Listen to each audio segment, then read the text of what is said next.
Welcome to the second video in this series about the Limestone Way in Derbyshire. This long-distance footpath starts at Castleton and after 46 miles or 74 kilometres ends in Rocester. This second video describes the amazing upland limestone plateau and valleys between Castleton and Monyash. This logo of the Ram's Head is all along the footpath. The Limestone Way is situated in the Peak District within an hour's drive of several big cities. The trail is already well described in guidebooks and maps, whereas these videos show the changing character of the landscape, as well as highlighting some important historical places. Let's start with a few highlights that you may recognise. Going from left to right, Peveril Castle, Cavedale, the footbridge at Millersdale, the old train station at Millersdale, and a track approaching Monyash. Finally, Magpie mine. The Limestone Way starts at Castleton and reaches Monyash some 14 miles away. If this is too much in one day, then an overnight stop can be made after 8 miles in the picturesque Millersdale or nearby at Tideswell. Castleton is situated in the Hope Valley with the gritstone rock of the Dark Peak to the north and the limestone rock of the White Peak to the south. Peak Cavern is well worth visiting. The cave is also known by the unfortunate name of the Devil's Arse and is one of the 4 show caves open to the public in Castleton. The main entrance to Peak Cavern is in fact the largest entrance in England. Deep inside there is a link with Speedwell Mine, which makes this the longest cave system in the Peak District at 10.3 miles, and thanks to a recently discovered shaft known as Titan, the vertical range is 560 feet. Queen Victoria visited the cave in 1880 and at one point was hauled through a very low passage on a canoe. For 500 years until 1915, the magnificent cave entrance was home to a small community of rope makers, and several served as local lead miners. In March 1959, Peak Cavern became headline news when a visiting caver from Manchester became irretrievably wedged whilst conducting original exploration of a deep fissure. Sadly, his body was in such a remote position that it could not be recovered. The system runs beneath Cavedale at the start of the Limestone Way. Peveril Castle overlooks Peak Cavern and Castleton. It also dominates Cavedale and the other side of the hill. Peveril Castle was built soon after the Norman conquest of 1066 and is mentioned in the Domesday Book. The castle has fine views across the Hope Valley and down into Cavedale, which, as I said a moment ago, is the start of the Limestone Way. At the heart of the village, you'll find an interpretation board showing various places of interest. From the main road in Castleton, walk up to Castle Street, passing 2 pubs, the Castle and the George, then bear left to the War Memorial. Here's what it looks like on a cold winter's day. The route from Castleton to Monyash is nearly 14 miles. Obviously, you'll need the guidebook, which can be ordered from Derbyshire Dales District Council in Matlock. Don't forget to obtain the relevant map, known as OL1. These are some of the villages along the way. Castleton to Mount Pleasant is short, but has a strenuous start up a steep footpath in Cavedale. Take a track on the right, signposted Cavedale, running between these 2 houses. 100 yards later, you'll reach a gate bearing what will soon become the familiar logo of a green sheep's head inside a green circle. Beyond the gate, there's a proper limestone gorge and an interpretation board. Now you might want to pause the video for a moment to read some geological information. Cavedale was probably once a cave, but the roof has collapsed. These limestone hills are full of hidden caves and passages caused by water dissolving the limestone. The path is steep and often slippery across bare limestone slabs at first, and with good views of the castle high up on the right. The angle of the footpath eases gradually, and there are some intriguing rock shelters on both sides. This is the view looking down the valley towards the castle. Near the top, one of the caves emits a groaning noise, which is said to be from a ventilation fan associated with Peak Cavern. At last, the track improves and relatively fast progress can be made. This is the last gate before reaching a track across wild and open moorland. You will soon pass a finger post at a crossroads of bridleways and footpaths. The bridleway continues through a gate and then another one. The track goes downhill to another gate, then across a field slightly to the left. The next gate is opposite a set of buildings called the Cop. Go through the gate and onto a single track road, which is a pleasant relief from the rough moorland. Now follow the road until it starts to bear right, but turn left here onto a green lane going off to one side. This is the same place, but looking back to the junction. Continue along a green lane. There are fine views off towards Peak Forest. The Limestone Way reaches a junction with the busy A623 at Mount Pleasant Farm. Turn left and go carefully along the side of the road to reach Mount Pleasant Farm. When safe, cross over to the Wheaston Road on the right. These are some of the villages along the way. This next section passes through remote hills and picturesque valleys for nearly 5 miles to reach the spectacular limestone gorge of Millersdale. Note that the trail now goes over onto a different map known as OL24.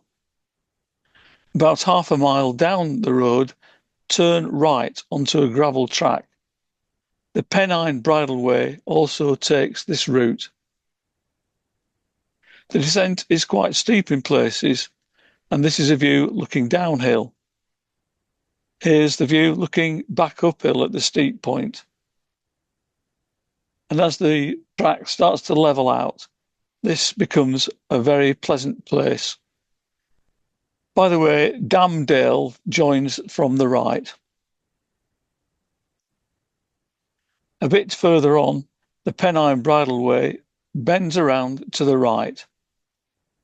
However, the Limestone Way remains in the valley bottom by going over a stile into Haydale. It is one of the 5 dales that make up the Derbyshire Dales National Nature Reserve, all in this same area. Soon there becomes an abundance of signs. Haydale covers 8 hectares and includes wildlife habitats such as limestone grasslands, cliffs and screes. Centuries of grazing have produced an attractive landscape, especially in early summer, with purple orchids, cowslips, common rock rose and thyme. Butterflies are numerous and include the local race of the brown argus. At the next road, turn right, then after about 40 yards, turn left over a stile into Peterale. Note the sign banning cyclists for very good reason. I gather that after heavy rainfall, the meadows here may become very boggy. Peterale has a steep limestone crag, which is becoming popular with rock climbers. The footpath through Peterale is very rocky in some places. It runs between a rock face and overhanging bushes. I certainly regretted bringing a mountain bike and could easily have used a public road and bridleway just to one side. Just over the stile is a narrow tarmac road that runs between Tideswell and Wormhill. This is glancing back into Peterale. Over the road is the start of Monksdale. Monksdale is another one of the 5 dales that make up the Derbyshire Dales National Nature Reserve. Monksdale includes wildlife habitats such as limestone grassland, ash woodland, cliffs, screes, and a stream. During the months of April and May, the woods come alive with birdsong and plants including yellow archangel and wood anemone. The grasslands are at their best in May and June, when carpets of early purple orchids and common rock rose welcome the visitor. Butterflies are numerous all summer and include the local race of brown argus. Well, much as I was attracted to Monksdale, the blue line on this map warned of difficulty, which was confirmed by a group of weary walkers who found the footpath was frequently blocked by fallen trees. It had become an obstacle course worthy of the SAS. Monksdale isn't even on the Limestone Way and is best avoided.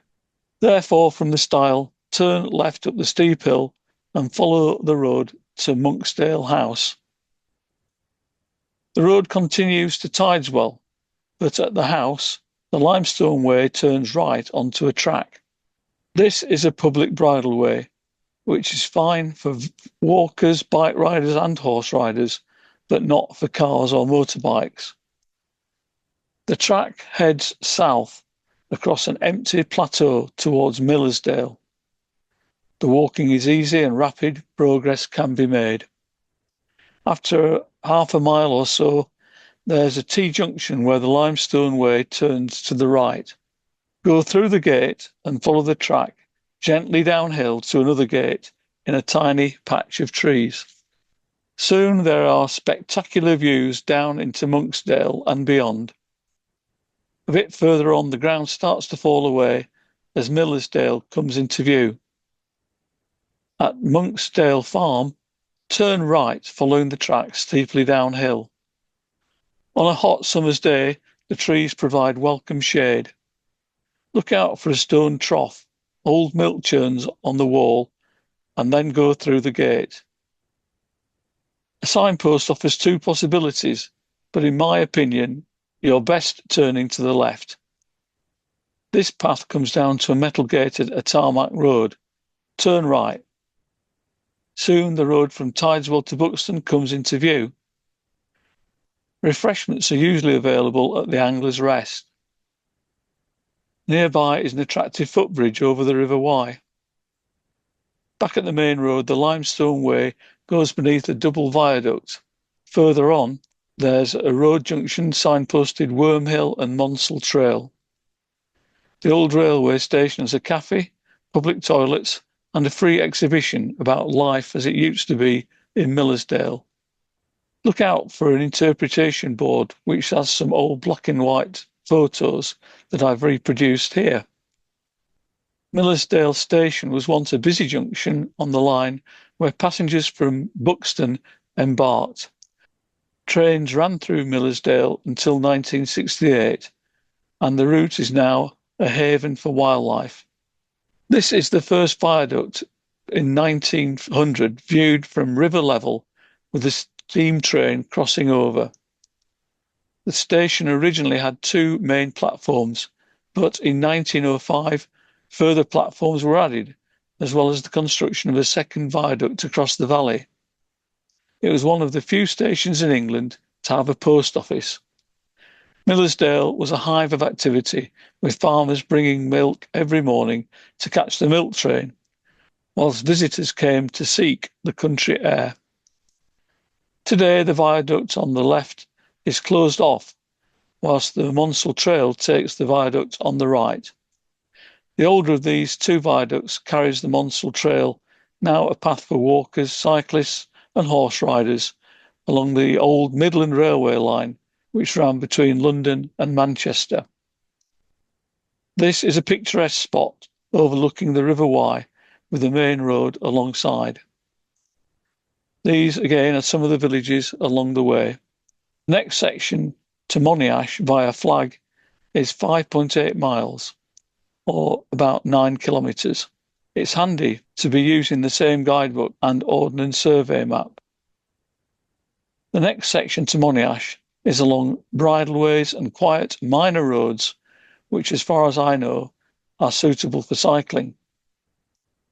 Back down at the road junction, turn right. It's a busy road, so be careful, but soon the Limestone Way can be seen going off to the left. There are some lovely views from Long Lane looking back down over Millersdale. The path rises gently and ignores a track on the left, continuing for just over a mile, or 1.5 kilometres. It is somewhat overgrown in places. This is looking back where the path meets a minor road at a sharp bend. Go straight ahead up the side of the road for about 500 yards, then turn right at a crossroads to arrive at the Waterloo pub, which looks to be closed at the moment. The Limestone Way passes to the left-hand side of the pub. It follows a walled lane known as Sough Lane after a nearby drainage tunnel associated with lead mining. This warning notice suggests there have been several problems with motorbikes. The wall track continues uphill around a gentle bend and then levels out. It's an easy stroll between limestone walls, and on this particular summer's day, beneath a blue sky with amazing cloud formations. The track is bounded by limestone walls at each side. After just over a mile or 1.5 kilometres away from the pub, the track reaches a minor road. Here, the Limestone Way turns to the right, but an optional extra would be to go left to reach Taddington High Mere. It is a couple of miles away, which isn't a problem on a mountain bike. This ancient pond was formed about 10,000 years ago towards the end of the last ice age. It is a scarce water source on the limestone uplands and was first recorded in 1690 by John Orme. The ancient packhorse track, Orsis Road, passes by the mere. It has recently been restored and provides a nice place to sit and relax while surrounded by bulrushes, marsh marigolds, as well as dragonfly and frogs. Taddington High Mere was originally a watering hole for packhorses crossing the limestone upland, where streams often dry up in the summer months. Now, returning to the T-junction. After a short distance, turn left at the first junction. This quiet lane, known as Green Lane, gradually descends with magnificent views across open country.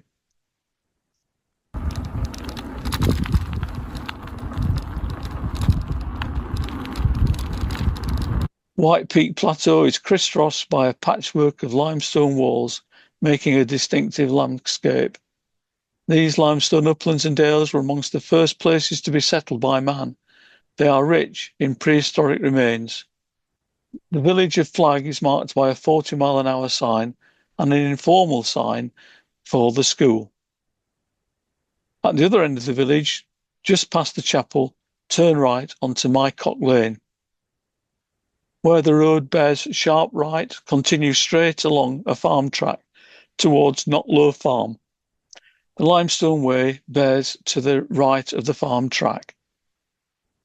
Over the centuries, fortunes have been made and lost through lead mining. Here's a fine example of lead ore known as galena. East of the farm are some extensive underground workings at Knotlow Mine and Hillcocks Mine. Both these old lead mines contain some of the finest coffin levels in Derbyshire, chipped out by miners centuries ago. Lead mining in the Peak District goes back to the Roman era, when lead ore or galena could be found close to the surface. By the 16th century, miners were having to sink vertical shafts to reach the rich mineral veins. And during the busiest period from 1600 to 1800, Derbyshire had more than 25,000 shafts. It's difficult to lift a heavy mountain bike over the stiles like this one, which are intended for walkers only. Since this is a footpath, the rider needs to get off and push the bike for a while. Another stile is bounded by an electric fence. a third stile in less than a quarter of a mile. On the other side is a posh footpath sign, so again, the walker must dismount. Someone here is doing a great job of cutting back the vegetation. At a barn bears slightly to the left. Then continue along a delightful track to reach a minor road. Turn right towards Monyash. It's great to be back in civilization again. The heart of the village has a cafe which is becoming very popular with hikers, cyclists, and especially motorcyclists. Monyash is a busy village, and I once saw a car drive straight across the junction here without even noticing the stop sign. During the 14th century, Monyash prospered from lead mining. In addition to farming, other activities included limestone quarrying and marble polishing. For those with time and energy, I can certainly recommend a visit to Magpie Mine, just over 2 miles away, towards Sheldon. It's easy on a mountain bike. Lead was extracted from rich seams, mainly in the 18th and 19th centuries, leaving a legacy of bumps and hollows in the ground and mine shafts, mostly capped over. Magpie Mine is arguably the most famous of all the old lead mines in the Peak District. It was the last lead mine to close and is still the best preserved. Now, if you'd like to continue with the next video.